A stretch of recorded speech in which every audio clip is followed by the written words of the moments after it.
dalam berkhotbah, ya. Pengurapan dalam berkhotbah itu hal yang sangat amat penting. Kenapa? Karena khotbah kita akan menjadi khotbah yang memberkati, ya, dan punya dampak buat jemaat kalau ada urapannya. Itu dia. Karena kalau nggak ada pengurapannya, jemaat pertama ngantuk, kedua, cuma sekedar tahu, knowledge gitu ya, tapi hidupnya tidak mengalami perubahan. Ya, nah kita akan lihat saudara, ya, khotbah yang penuh urapan. Pertama, ada persiapan, ya, persiapan kita menentukan kemenangan kita. Ya, persiapan khotbah saudara menentukan bagaimana nanti saudara di mimbar. Ya, persiapannya apa? Pertama, persiapan secara spirit, secara roh. Banyak doa, banyak bahasa roh. Stamina roh saudara tuh dalam kondisi yang penuh, ya, penuh roh, ya, stamina roh yang kuat gitu saudara ya. Saudara dalam kondisi yang deket, yang intim dengan Tuhan. Kenapa? Karena waktu kita berkhotbah, kita nyampein isi hatinya Tuhan. Kita mau mengalir bersama dengan roh Tuhan. Jadi persiapan roh itu persiapan yang penting sekali, ya. Nah, ini dia. Jadi kalau saudara udah tahu mau khotbah, wah itu saudara cek baik-baik. Apakah ada celah yang dibuka? Ya, ada bocor urapan, bocor mulut misalnya. Ada hal yang belum, sesuatu yang mungkin kendor sama Tuhan. Beresin, bener-bener kita beresin. Supaya waktu saudara khotbah itu powerful. Das gitu. Amin. Haleluya. Nah, yang kedua adalah persiapan hati nih. Kirbat hati kita nih, saudara. Ya, kenapa hati kita ini harus dalam kondisi yang benar-benar beres, yang kudus, ya. Hati kita nih kondisi yang kita bertobat. Kalau memang ada salah, ada hal yang nggak beres, ya kita cepat bertobat, kita beresin, gitu. Jangan ada celah dalam hal ini. Lalu kemudian motivasi kita nih murni. Jangan sampai saudara kita berkhotbah dengan kondisi hati yang lagi kesel, gitu ya. Sehingga khotbah kita menyerempet jemaat, menyerempet pengerja, menyerempet seseorang, ya, kelihatannya firman Tuhan, kelihatannya ngajar, kelihatannya sampai sesuatu, padahal kita lagi kesel dengan seseorang dan kita tumpahkan di khotbah.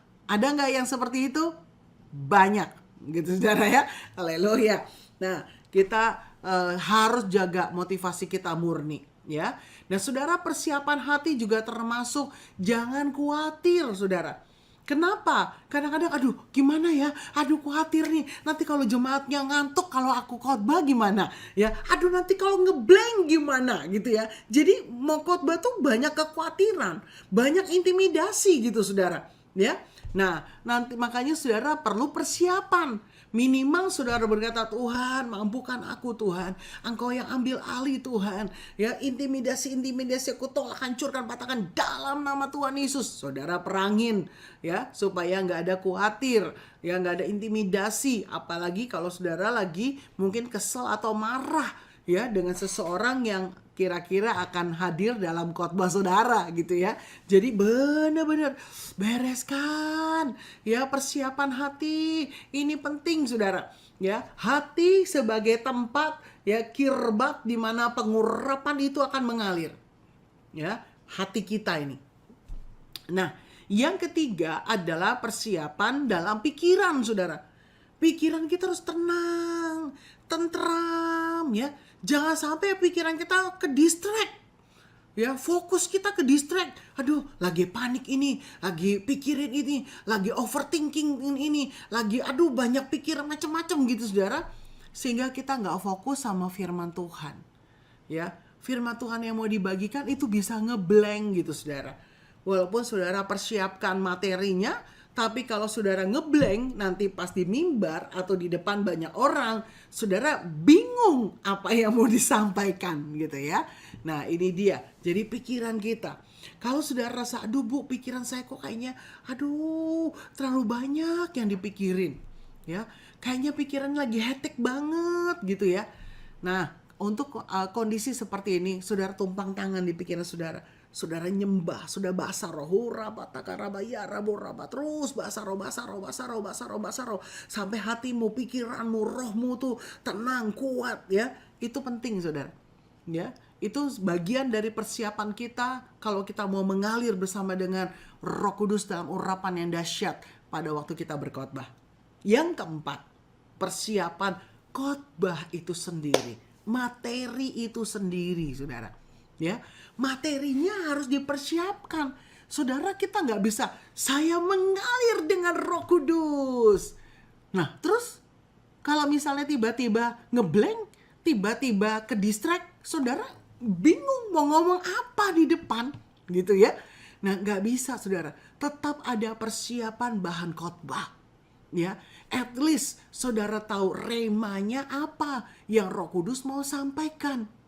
Gitu. Kadang-kadang mungkin kita belum dapat materi khotbahnya, tapi remanya udah dapat nih. Ya, remanya dapat kuat. Misalnya tentang sembahyang. Nah, sudah dapat remanya. Ya, lalu kemudian apalagi? Ya, waktu sudah dapat remanya, ya saudara persiapkan lagi. Tuhan, rema sembahyang ini dari mana ya Tuhan? Siapa ya? Oh, Daniel, misalnya seperti itu. Ya, nah khotbahkan sesuai dengan tuntunan. Pas confirm, misalnya tuntunan dari pemimpin soal sembahyang, gitu. Ya, nah kita pastikan kita juga sudah jadi pelaku dari firman yang kita khotbahkan. Sehingga waktu saudara sampaikan pesan itu akan powerful sekali, ya.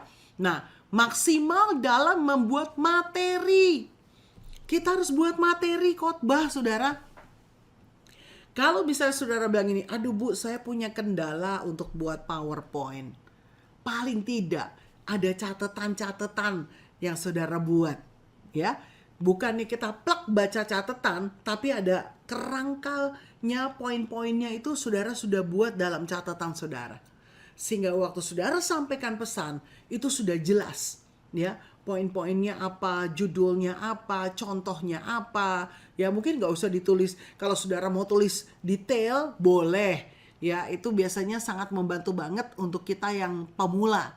Ya, sampai shalom saudara, apakah saudara dalam kondisi yang luar biasa, yang on fire, katakan amin gitu ya. Boleh saudara tulis ya, nanti lama-lama itu akan mengalir. Tetapi kalau misalnya kita baru-baru ya, baru awal, baru pemula, lebih baik tulis kalau menurut saya. Ya, supaya minimal mengurangin intimidasi, ngurangi grogi, ya, mengurangi kemungkinan juga ngeblank gitu ya. Kenapa? Karena semua sudah kita tulis. Tapi waktu kita sampaikan, saudara terus tetap bisa mengalir sesuai dengan tuntunan Roh Kudus gitu ya. Nah, maksimal persiapkan materi. Ini penting. Jadi waktu saudara mau nyiapkan firman, itu saudara benar-benar sudah renungkan, ya, temanya ini, poinnya ini. Berarti kalau poinnya ini, contohnya apa yang cocok? Ya, aplikasinya apa ya? Nanti penutupnya bagaimana ya? Nah, seperti itu gitu saudara ya. Nah, misalnya saudara begini, wah, kalau gini caranya, boleh nggak Bu? Saya minta materinya Pak Tim, saya khotbahin. Saya minta materinya Bu Indri, saya minta materinya Pastor Benny, Pastor Endit. Boleh nggak saya itu yang saya khotbahkan? Toh pesannya mirip. Boleh saudara. Tapi usul saya, saudara tetap persiapkan karena mungkin contoh-contohnya ya, itu kalau misalnya saudara mungkin mau ada yang direvisi ya, atau contoh-contohnya yang mau saudara rubah, silahkan ya. Jadi kalau misalnya saudara, terutama ini yang murid-murid kelas advance ya, misalnya nih saudara bilang gini, Bu Indri, ada nggak materi tentang misalnya gitu ya, ada nggak materi khotbah tentang pujian penyembahan misalnya, atau ada nggak materi khotbah tentang memberi, ada nggak materi khotbah tentang satu topik tertentu ya, khusus untuk murid yang advance. Saudara boleh ya, boleh minta gitu saudara ya, nanti kalau ada saya kasih gitu saudara ya. Nah biasanya Hendra itu punya semua materi khotbah. Kenapa? Karena yang saya khotbahin itu biasanya saya kasih Hendra. Jadi misalnya besok-besok saudara mau minta materi khotbah saya, minta sama Hendra, boleh. Tolong dibantu Hendra ya, gitu ya. Jadi apa nih yang Pastor Indri kemarin khotbah, boleh nggak minta materinya gitu ya. Khusus murid advance saja loh ya, nggak semua murid. Ya boleh gitu ya, supaya apa saudara bisa mengeksplor ya. Nanti dari materi khotbah itu saudara mau rubah-rubah, mau tambahin, mau kurangin, mau kasih contoh yang pas, silahkan ya. Kenapa? Karena buat saya itu dari Tuhan, untuk Tuhan, dan bagi kemuliaan nama Tuhan ya. Saya bukan tipe orang yang apa namanya tipe kayak itu loh, kayak guru-guru Shaolin, ilmu yang paling tinggi dipegang sama guru, tidak mau dibagi gitu ya. Saya enggak gitu ya. Apa yang kita bisa bagikan, dibagikan. Karena waktu kita bagikan, Roh Kudus akan berikan lagi. Haleluya. Ya, jadi seperti itu. Feel free saudara minta materi di Hendra, karena dia yang pegang banyak materi-materi saya dan Pak Tim ya. Puji Tuhan. Nah ini dia saudara ya. Jadi kalau ada pertanyaan langsung ketik di chat aja ya. Baik. Nah bagaimana bisa kita diurapin? Nah ini dia. Mendapatkan pengurapan. Ya waktu kita berkhotbah, gimana kita tahu nih pengurapan apa enggak nih? Altar call apa enggak nih? Diurapin dan tumpang tangan apa enggak nih? Ya. Nah saudara, yang pertama adalah mengetahui waktunya Tuhan. Makanya penting kita yang mau melayani itu ada yang namanya doa persiapan ibadah. Ya, doa persiapan. Baik itu kita pribadi di rumah, saudara doa, Tuhan besok gimana ya? Saya nyampein pesan Tuhan, ini nyampein khotbah, ada altar call enggak ya Tuhan? Ini Tuhan maunya apa ya? Ada tantangan kah? Ada pengurapan kah? Atau bagaimana? Apa cuma sekedar sampein firman doang gitu ya? Nah, kalau iya, waktunya kapan Tuhan? Altar call di awal, altar call di akhir, ya. Nah, saudara, kita mengalir dengan Roh Kudus. Makanya penting tadi persiapannya adalah keintiman dengan Tuhan. Ada kalanya saya dapatkan, wah nanti harus pengurapan nih. Nah, nanti pas setelah doa persiapan, itu ada pendoa yang nyampein. Bu, mohon diuji Bu. Tadi saya dapatkan nanti ada pengurapan Bu. Gitu. Nah buat saya itu konfirmasi gitu saudara ya. Seperti itu. Tapi kapan waktunya? Apakah di awal sebelum khotbah? Boleh nggak di awal sebelum khotbah kita pengurapan dulu? Boleh. Kalau Roh Kudus suruh gitu saudara ya. Nah atau mungkin di akhir seperti itu. Nah yang kedua, ketaatan meningkatkan pengurapan. Artinya apa saudara? Artinya ayo bergerak dalam ketaatan. Waktu saudara digerakkan untuk mengurapin ya, atau bergerak untuk altar call terus mendoakan jemaat, kalau kita tidak taat, saya percaya ini rasanya nggak enak, ini nggak tenang gitu loh ya. Walaupun sudah amin, silakan saudara duduk, kita duduk juga, wah rasanya nggak enak nih, nggak tenang nih saudara ya. Makanya kita harus bergerak di dalam ketaatan. Begitu Roh Kudus gerakan untuk altar call, ya, saudara nggak usah mikir, aduh, masa altar call lagi ya Bu? Masa tiap minggu altar call misalnya? Nggak usah mikir gitu. Kalau Roh Kudus suruh, jalan. Aduh, saya kan bukan Bu Indri, bukan Pak Tim. Masa pengurapan sih? Masa altar call? Loh kenapa enggak? Roh Kudusnya kan sama saudara. Kan Roh Kudus yang suruh. Kita ini kan cuma alat, gitu saudara ya. Jadi jangan sungkan, jangan ragu. Katakan amin. Ya. Yang ketiga adalah doa dan puasa. Ya, mari masuk dalam doa dan puasa. Makanya kita punya jadwal puasa. Salah satunya adalah Sabtu sebelum ibadah Minggu. Nah itu saudara jadi persiapan kita juga. Ya. Lalu yang keempat, lakukan sesuai dengan panggilan dan rencana Tuhan. Nah saudara, waktu saudara khotbahkan materi yang sama di satu tempat, mungkin ya Tuhan suruhnya adalah di altar call mendoakan pertobatan mereka. Materi yang sama di tempat lain Ya, mungkin Tuhan suruhnya altar call, doakan, urapi supaya mereka melakukan firman. Ikutin aja. Jadi nggak gini. Jadi kita nggak pakai pola, ya, nggak pakai rumusan. Kalau khotbah ini, maka lagunya ini, nanti altar call-nya ini, gitu ya, gitu ya. Nah, kalau misalnya materi ini, maka pokoknya dimanapun juga harusnya begitu. Enggak juga, saudara. Kita harus ikutin panggilan Tuhan. Ya, kita harus ngalir. Makanya keintiman itu penting.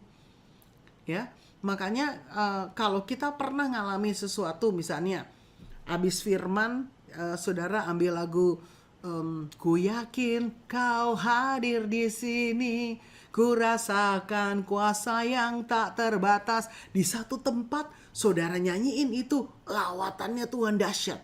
Belum tentu di tempat lain lagu yang sama dapat lawatan yang sama. Belum tentu. Bisa lebih dahsyat, bisa juga enggak. Makanya kita perlu nangkep isi hati Tuhan. Lagunya apa? Ya, tantangannya apa? Ya, kenapa ada panggilan, ada rencana Tuhan yang spesifik dari setiap tempat, setiap jemaat. Yang kelima, gimana untuk mendapatkan pengurapan, pujian penyembahan? Ya, kalau memang waktu saudara khotbah urapannya udah kuat, nggak pakai pujian penyembahan lagi, saudara langsung tantang, silahkan. Ya, tapi kalau saudara lihat, kok suasananya udah agak turun ya, naikin dulu, nyembah dulu. Mari saudara kita angkat pujian. Nah, pilihlah lagu yang sesuai dengan tema khotbah, minimal ada hubungannya, seperti itu. Ya, sehingga apa? Sehingga pengurapan itu turun, hati jemaat dipersiapkan. Ya, jadi itulah. Kalau saya perhatiin misalnya kayak KKR-nya Pak Niko untuk kesembuhan, ya. Sebelum mendoakan orang-orang sakit, itu pujian penyembahan dinaikin dulu. Bangun tahta yang besar, hadirat Tuhan turun, kesembuhan itu udah terjadi. Ya, sama kita juga pengurapan itu akan turun. Apalagi kalau KKR-nya Benihin, saudara, ya, pujian penyembahan, dia akan nyembah, sembayang, bangun tahta yang besar, hadirat Tuhan turun. Wus, urapannya langsung tinggal dahsyat. Ya, itu dia. Makanya minimal saudara menguasai, ya, lagu yang saudara mau bagikan atau saudara mau bawakan setelah khotbah atau sebelum khotbah. Lalu saudara juga tahu kuncinya, ya, nggak usah hafalin banyak kunci. Ya, kalau Pastor Widya, Pak Alven, Pak Leo, wah udah hafal deh banyak kunci, ya, minimal ada catatannya, lagu ini kuncinya di sini, lagu ini kuncinya di sini, gitu ya. Kalau kita minimal lagu yang kita mau bawakan sebelum khotbah atau pada waktu setelah khotbah, saudara tahu judulnya dan kuncinya di mana. Kalau saudara sampai nggak tahu, ngomong sama WL, tolong bantu saya ya, lagunya Holy Forever. Gitu. Kita nggak tahu kuncinya, tapi kita kasih tahu WL, nanti worship leadernya mulai dulu, kita tinggal ngikut, gitu ya. Pujian penyembahan, bangun tahta yang besar, hadirat Tuhan yang kuat, ya, hadirat Tuhan. Saudara mungkin sambil menguji, ini pengurapan nggak ya, ini altar call nggak ya, ya. Tapi saudara ajak nyembah dulu. Nah, begitu nyembah hadirat Tuhan turun kuat, langsung saudara bilang, saudara yang rindu didoakan, yang rindu menerima pengurapan, saudara boleh maju ke depan, gitu ya. Itu khusus untuk tempat-tempat yang biasa atau yang biasa untuk pengurapan. Tapi kalau tempat-tempat tertentu yang saudara baru pertama kali di sana, jarang untuk pengurapan, maka ada tipsnya, saudara. Ya, tipsnya untuk altar call apa? Pertama, ya, misalnya udah pujian penyembahan, lalu saudara bilang gini, saudara digerakkan, misalnya mendoakan untuk mereka punya cinta mula-mula. Ini contoh saudara ya. Jadi saudara bisa bilang ini, saudara, Tuhan taruh dalam hati saya yang rindu untuk mengalami cinta mula-mula kembali. Mungkin kau sedang mengalami kekeringan rohani. Mungkin kau sedang mengalami jauh dari Tuhan. Nah itu, Ya, saudara perhatiin ya, saudara mungkin lagi jauh dari Tuhan, ngalami kehilangan cinta mula-mula, gairahmu dengan Tuhan sedang kurang. Nah itu, jadi kita harus kasih kata-kata yang membuat jemaat jadi, oh itu saya tuh, wah itu saya tuh, gitu ya. Nah seperti itu. Kalau itu orangnya saudara, taruh tangan di dada. Saya minta semua tutup mata. Ini kalau tempatnya jarang altar call. Ya, tempat yang saudara mungkin belum pernah khotbah, saudara khotbah di situ, kan belum tahu kan mereka bagaimana, ya, saudara bisa bilang, mari semua tutup mata. Kalau kau saudara sedang berkata sama Tuhan, Tuhan aku mau kembali pada cinta mula-mula. Tuhan aku rindu Tuhan, Engkau urapi aku punya cinta mula-mula. Semua tutup mata, taruh tangan kanan di dada. Nah, kalau saudara sudah suruh jemaat seperti ini, saudara tolong lihat. Ya, saudara lihat, buka mata, saudara lihat ada nggak yang merespon taruh tangan di dada? Kalau ada, tanya sama Roh Kudus, saudara yang nyamperin ke jemaat atau jemaat disuruh maju? Ya, kalau tempatnya memungkinkan, saudara nyamperin ke jemaat, nggak apa-apa mereka taruh tangan di dada, kita terus minta WL terus pujian penyembahan, saudara yang nyamperin ke jemaat. Boleh, ya. Tapi kalau sudah lihat, wah tempatnya sempit nih, nggak mungkin saya untuk doain sampai banyak masuk ya sampai ke sana-sana, ya. Dan saudara digerakkan untuk mereka, panggil ke depan. Maka langkahnya begini saudara ya, saudara yang sudah taruh tangan di dada, saya undang saudara untuk bangkit berdiri. Kalau tadi belum berdiri. Kalau tadi sudah berdiri, mereka taruh tangan di dada, maka lebih gampang lagi. Ya, saudara yang sudah taruh tangan di dada, saudara rindu diurapi, saudara rindu didoakan untuk kembali punya cinta mula-mula. Mari maju ke depan. Ya, jadi ada stepnya saudara ya, ada stepnya, terutama di tempat yang baru. Tapi kalau memang tempat itu saudara sering banget pengurapan dan jemaatnya rindu banget, udah haus banget, pengen banget selalu pengurapan, udah langsung aja gitu ya, langsung ya. Saudara yang rindu diurapi, maju ke depan, itu langsung saat maju tuh. Seperti itu. Ya, itu tipsnya. Nah, untuk sampai saudara mengurapi atau turun mendoakan mereka, apa yang saudara lakukan? Terus pujian penyembahan. Ya, pujian penyembahan sampai saudara rasa, hadirat Tuhannya kuat. Yes. Kalau salah satu audiensnya ada PDP dari Bu Tami, apakah boleh juga mengurapi PDP? Nggak apa-apa, Bu. Kenapa? Karena kita sebagai pengkhotbah, kita dapat otoritas dari Tuhan. Ya, jadi ini bukannya karena PDP atau PDP atau PDT atau siapapun, tapi karena kita sebagai pengkhotbah, Tuhan suruh, ya kita panggil mereka, gitu. Tapi kalau misalnya mereka nggak mau maju, ya sudah. Tapi kalau mereka merespon, ya nggak apa-apa, gitu ya. Jadi nggak usah mikirin saya bukan pejabat, saya pejabat atau bukan, dia pejabat atau bukan, nggak usah pikirin, gitu. Fokusnya kita adalah kalau Roh Kudus suruh, kita langsung jalan. Jelas ya Bu Tami ya? Haleluya. Wow, puji Tuhan.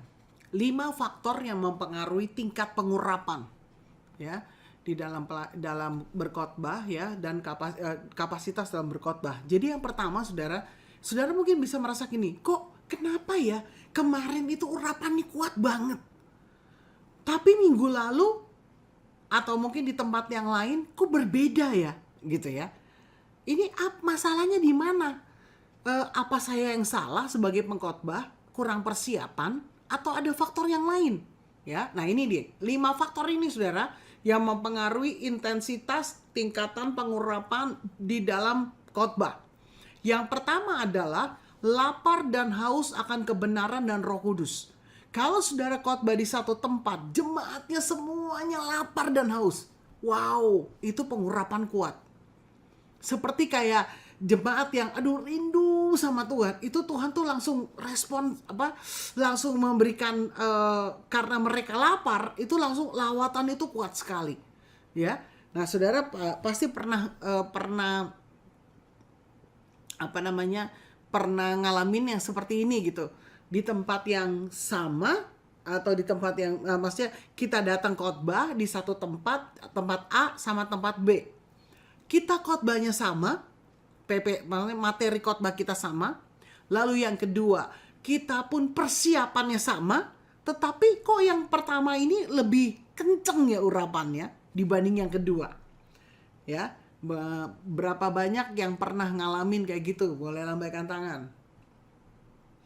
Pernah ya? Oke. Nah, kenapa bisa seperti itu? Faktor yang pertama yang menentukan adalah lapar dan hausnya. Jadi kalau jemaat itu lapar dan haus, itu pewahyuan tuh ngalir, saudara. Saya pun ngalamin, kalau saya ngajar Zoom aja, ya, murid-muridnya lapar dan haus, itu ngalir, saudara. Ngalir, bisa contoh ini, bisa contoh itu, ya, seperti itu, saudara. Ya, nah ini penting. Bagaimana caranya kita sebagai pengkhotbah, ya, mempersiapkan atau mendoakan supaya mereka lapar dan haus. Jadi kita nggak bilang gini, wah, yang di situ saya nggak mau khotbah lagi deh, nggak lapar dan haus, kering, gitu.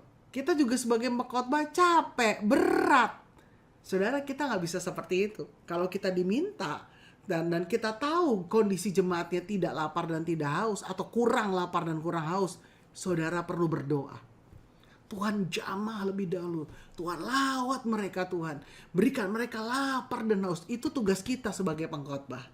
Kenapa? Karena waktu mereka lapar dan haus itu menarik urapan Tuhan turun. Ya, itu yang pertama, kita doakan. Yang kedua, doa saudara sebelum firman, sebelum khotbah itu harus doa yang profetik. Ya, jadi nggak cuma sekedar Tuhan, hambamu mau menyampaikan firman-Mu, urapi hambamu, biar Engkau taruh firman-Mu dalam lidah bibir hambamu, dalam nama Yesus, amin. Enggak.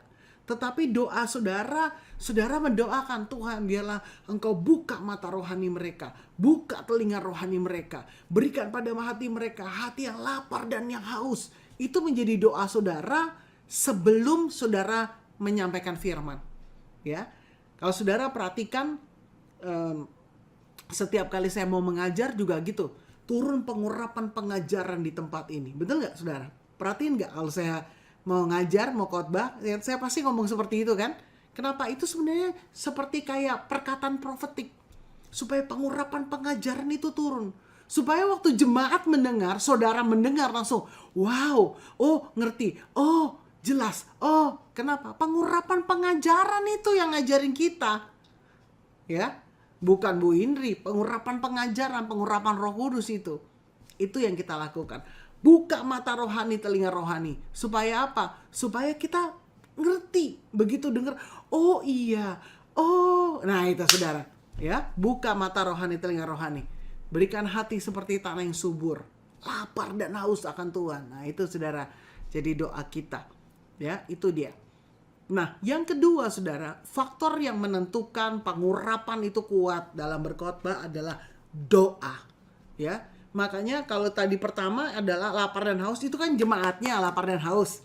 Ya, yang kedua faktor doa, kita berdoa, pendoa yang ada berdoa. Ya, pendoa, persiapan ibadah raya itu doa, itu akan menentukan urapan itu akan kuat bekerja.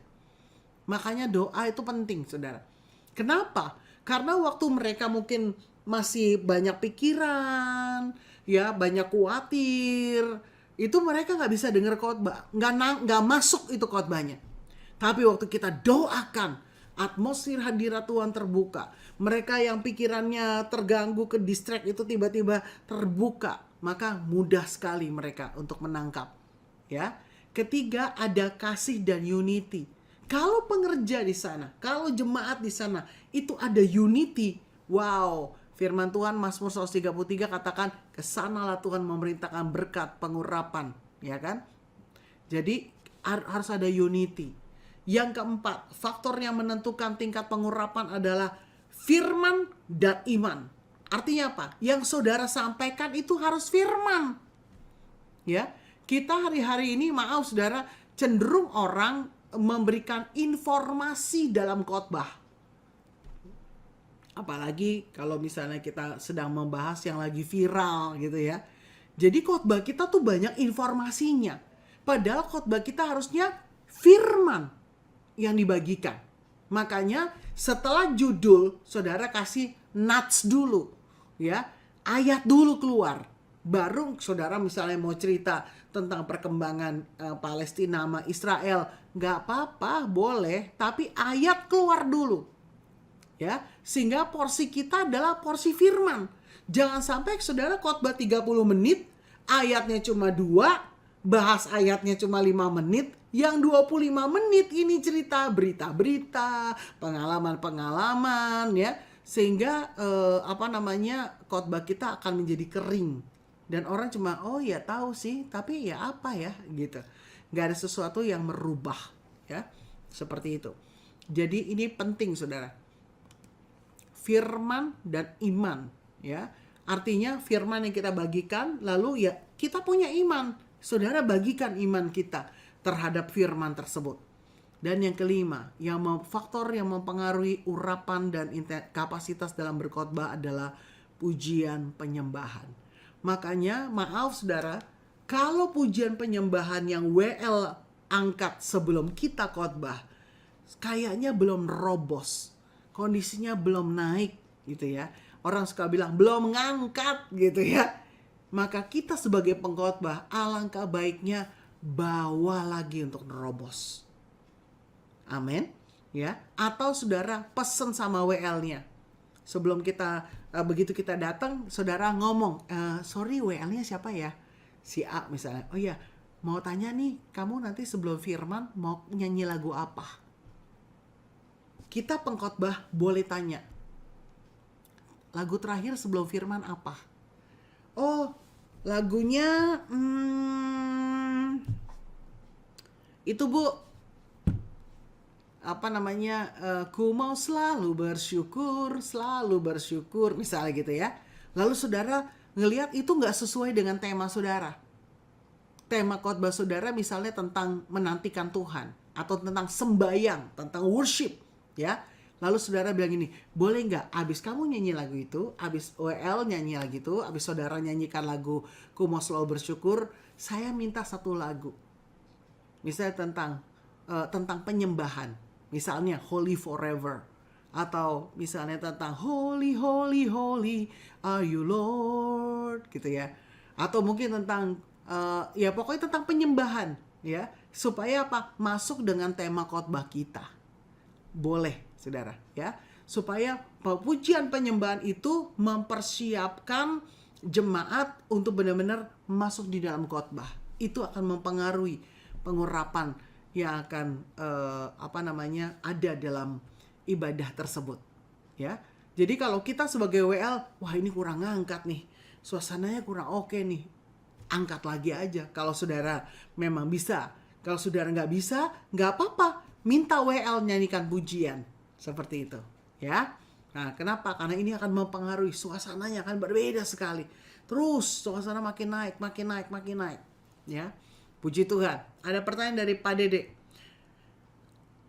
Jika sedang mendoakan di lingkungan mereka yang tidak bisa berbahasa roh, apakah sebaiknya kita tetap berbahasa roh dengan suara atau cukup dengan doa bahasa roh dalam hati?